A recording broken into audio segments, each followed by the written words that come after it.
and ATF initially spoke with Mr. Colley on Sunday, August 4th, which was the day of when the shooting had taken place early that morning.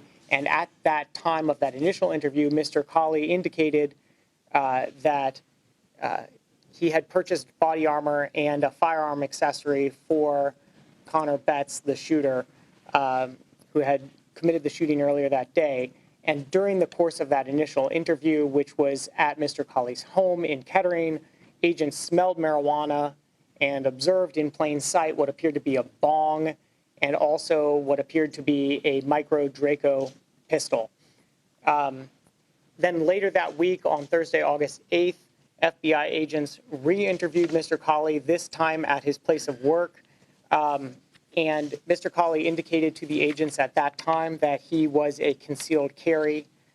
He told them during the second interview that he had done quote unquote hard drugs with Connor Betts, as well as marijuana and acid 4 or 5 times a week from 2014 to 2015. And then when the agents asked Colley how often he used drugs, Colley indicated that he smoked marijuana every day and had been doing so for about 10 years. Agents obtained from a federal firearms licensee the ATF Form 4473 that Colley had completed in order to purchase the micro Draco pistol that agents observed upon initially interviewing him. That form was dated in May 9th, 2019. And on that form, Colley had indicated no in response to the question, are you an unlawful user of or addicted to marijuana or any depressant, stimulant, narcotic drug, or any other controlled substance? At that point, the agents obtained a federal search warrant for Colley's person and his residence. When they executed the search warrant of Colley, the search warrant of his person, he again admitted to being a regular user of illegal drugs, including marijuana and psychedelic mushrooms, which he said he grew in his residence. He admitted that he did remember filling out the Form 4473 and indicating falsely that he was not a user of illegal drugs when in fact he was, because he knew that if he had answered it truthfully, he would not have received the firearm that he was buying. He also acknowledged that he had purchased for Betts body armor, as well as the upper receiver of an AR-15 weapon and the 100-round double drum magazine that was ultimately used by Betts in the August 4th shooting in the Oregon district. Colley indicated that he purchased these items for Betts and stored them at Colley's residence in order to assist Betts in hiding the items from Betts's parents. Colley admitted to recalling approximately 10 weeks earlier, so middle to end of May, sitting with Betts in Colley's apartment and assembling the AR-15 accessory, and then further that a couple weeks after that, when the double drum magazine arrived, Betts coming and taking possession of that drum as well as the body armor. The agents executed the search warrant of Colley's apartment. They recovered the Draco pistol, a Taurus semi-automatic pistol, ammunition, drug paraphernalia, a clear glass pipe, and what is commonly referred to as a bong, as well as what appeared to be mushrooms. Colley was then taken into custody on Friday evening. He made his initial appearance here in federal court Friday evening and pursuant to a criminal complaint that is being unsealed today. These charges that expose him up to a possible term of imprisonment of up to 15 years in prison. And the case will move forward next with a detention hearing on Wednesday. I want to make a couple quick points about this case, and then I will invite any questions that you may have. The points are, number one, again, to be clear, there is no evidence and no allegation in this criminal complaint that Colley intentionally participated in the planning of Betts's August 4th shooting. So I don't want that to be misconstrued. And that's not what this case is about. But what this case is about is, in the course of this ongoing investigation into the August 4th shooting, anyone who is discovered to have any criminal culpability for any act that ultimately is discovered through the investigation or contributed in any way to the events on August 4th is going to be held criminally responsible. And more generally, not only is possessing controlled substances illegal, but possessing controlled substances and possessing a firearm is itself a crime. And that is not something that federal agents who are investigating this or any matter are going to ignore.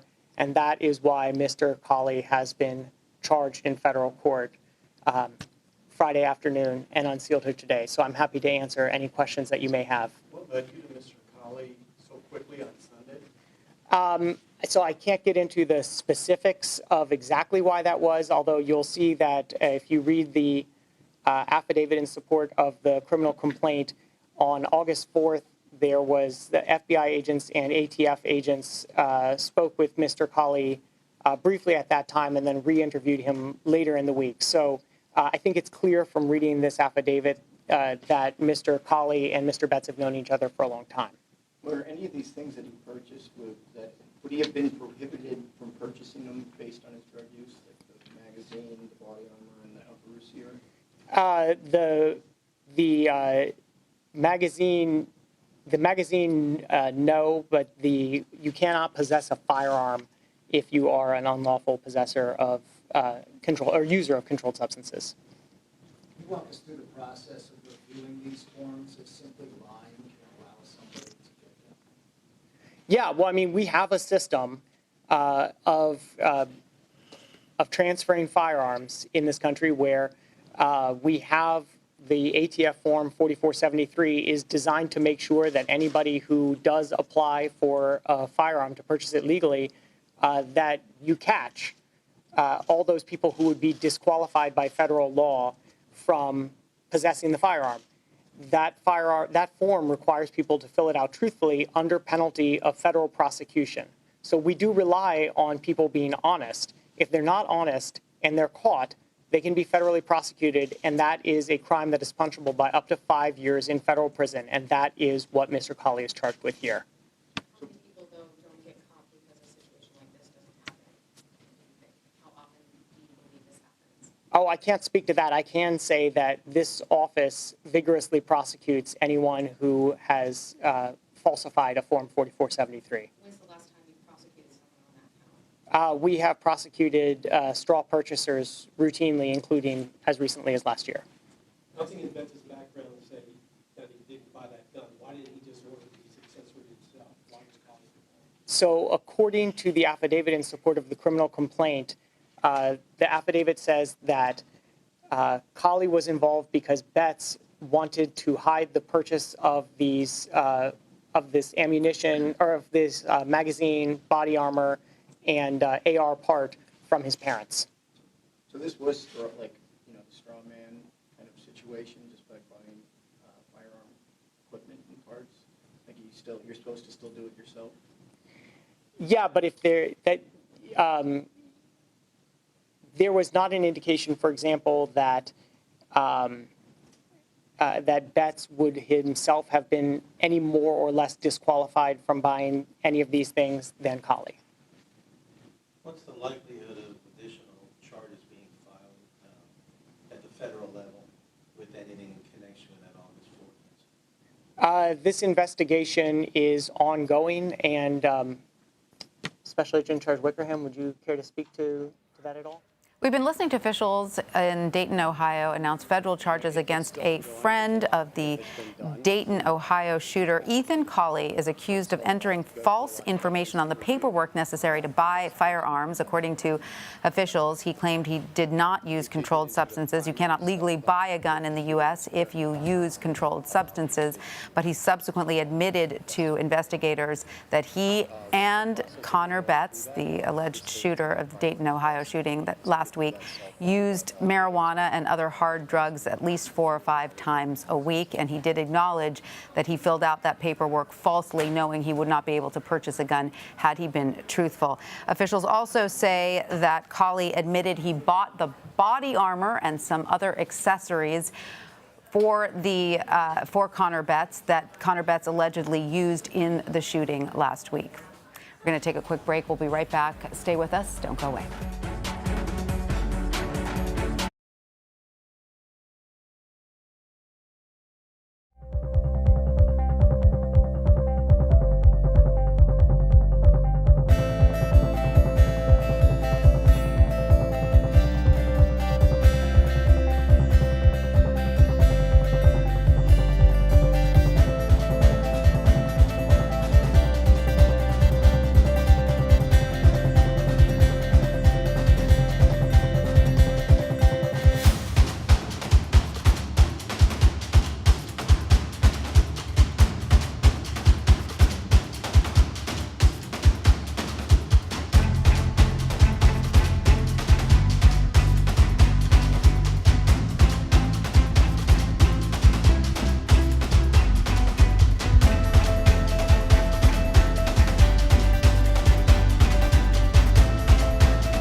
The 2020 candidates took on Iowa over the weekend, and gun control was a major issue following the shootings in El Paso and Dayton. More than 20 White House hopefuls offered their solutions while talking to voters at the Iowa State Fair. Ed O'Keefe has more from Des Moines. I don't think my own kids are going to let it go away. These two tragedies have made people feel something different.